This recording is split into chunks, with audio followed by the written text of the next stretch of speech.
नेपाल का 3 दिनों का ट्रिप खत्म होने को आया है। कहते हैं अगर कहीं जाके कुछ सीखा ना हो ना तो उस जगह जाने का कोई फायदा नहीं है। तो यहाँ से अगर 3 दिन में मैंने क्या सीखा है, अपने लिए टाइम निकालना तो बहुत ज़्यादा ज़रूरी है, बहुत ही ज़्यादा ज़रूरी है। और कुछ अगर मैं कहूँ तो कहते घूमना फिरना भी तभी रास आता है जब रज के मेहनत की हो।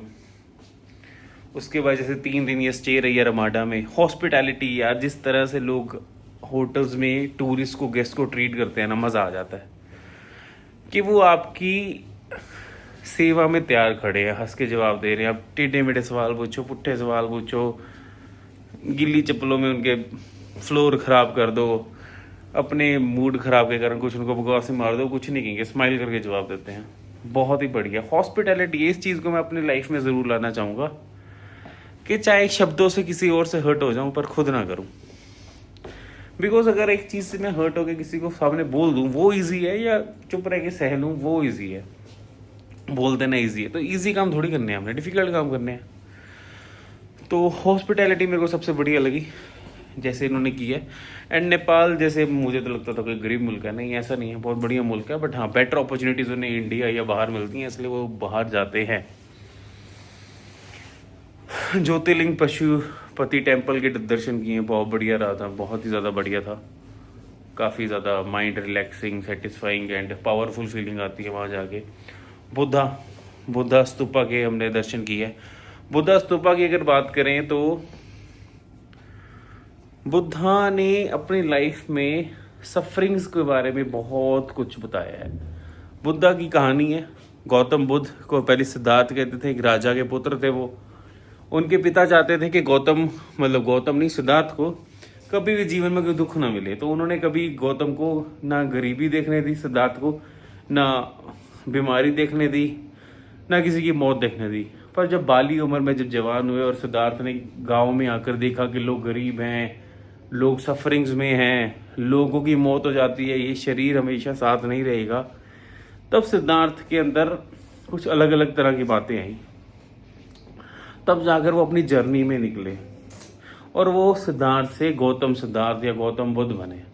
ये बड़ी शानदार चीज़ है। एज अ पेरेंट्स हम चाहते हैं हमारा बच्चा सीखे, पर हम चाहते हैं वो वही सीखे जो हम उसे सिखाए नहीं। उसे दुनिया में भेजना पड़ेगा, उसे वो सीखना पड़ेगा जो वो सीखना चाहता है या उसकी जो डेस्टिनी में लिखा है।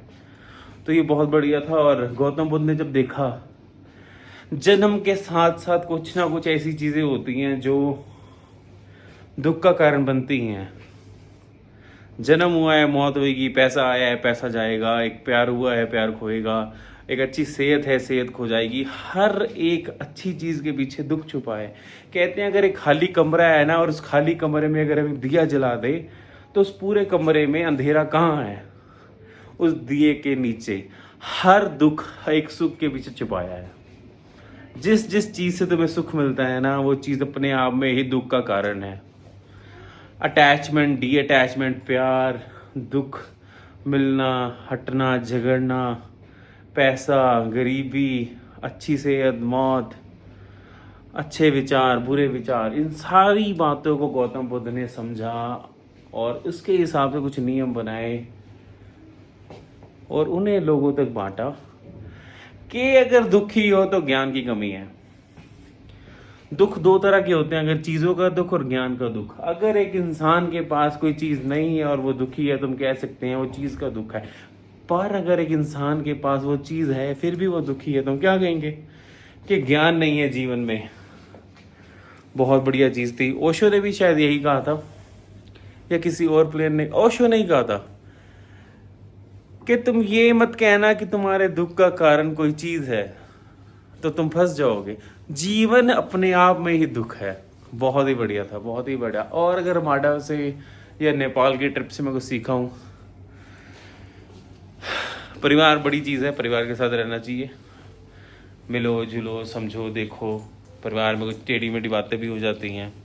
अहंकार तो है ही है ना, हर एक में अहंकार है। कुछ ऐसी बातें हो जाती हैं जहाँ वो बड़ा कोई और छोटा। उन बातों को समझो, तरीके से समझो। थोड़ा समझा सकते हो समझाओ, नहीं समझा सकते ना समझाओ। और अगर कहें पहला दिन था ऐसा, ज़्यादा बड़ा ट्रिप नहीं था, 3 दिन का ट्रिप था। अब हुआ क्या, पहले दिन ही फ्लाइट सुबह 7 बजे की थी, तो पूरा जो दिन था आने का वो नींद में बिना नींद के गुजरा, तो जब यहाँ लैंड किए तो वो नहीं कर पाए, क्या कहते हैं, ज़्यादा एक्सप्लोर नहीं कर पाए, थके पड़े थे। तो सिर्फ खाना वाना खाया और नेपाल की लोकल मार्केट घूमे, बढ़िया थी। कहते हैं नेपाल के कुछ क्लब्स हैं, यहाँ पे क्लब था जिसको लिखा हुआ था 4th best club in the world, club of lords या कुछ और लिखा हुआ था, वो था। खाना नेपाली भी अच्छा है, इटालियन कॉन्टिनेंटल मिल जाता है, पर Indian Punjabi dal makhani is the best, उससे ऊपर कुछ भी नहीं है। दूसरे दिन ये पशुपति टेम्पल गए थे, गौतम बुद्ध वाले गए थे। थर्ड डे जो हम गए थे वो हम गए थे चंदीगढ़ी रिजॉर्ट, इतना लग्जरी रिजॉर्ट बना रखा है वो, वहाँ गए थे हम लोग। बहुत ही बढ़िया रिजॉर्ट था, टिम्बर ट्रेल थी वहाँ की, वहाँ का कुछ एडवेंचर एक्टिविटीज़ थी वो बहुत अच्छी थी।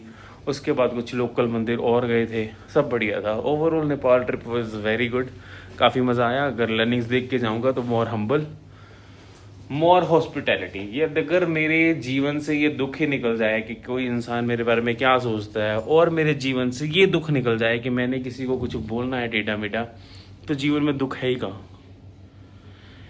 किसी और ने भी बड़ी वीडियो में कहा था, जब एक इंसान अपनी दुख और सुख की जिम्मेवारी स्वयं ले लेना, उसके जीवन की आधी से ज़्यादा कमियां ख़त्म हो जाती हैं। तो इन्हीं शब्दों के साथ अपने ये वीडियो को ख़त्म करते हैं। काफ़ी मज़ा आया, ट्राई करेंगे जितनी वीडियोस बनाई हैं उसको कुछ कंबाइन करके एक बढ़िया वीडियो बनाएं।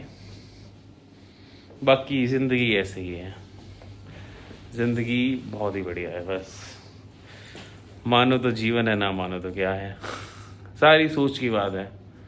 एंड बस यस, माइंड के लेवल पे बहुत कुछ, आर्ट ऑफ लिविंग, मेडिटेशन, ये जीवन में जो भी हुआ बहुत बढ़िया।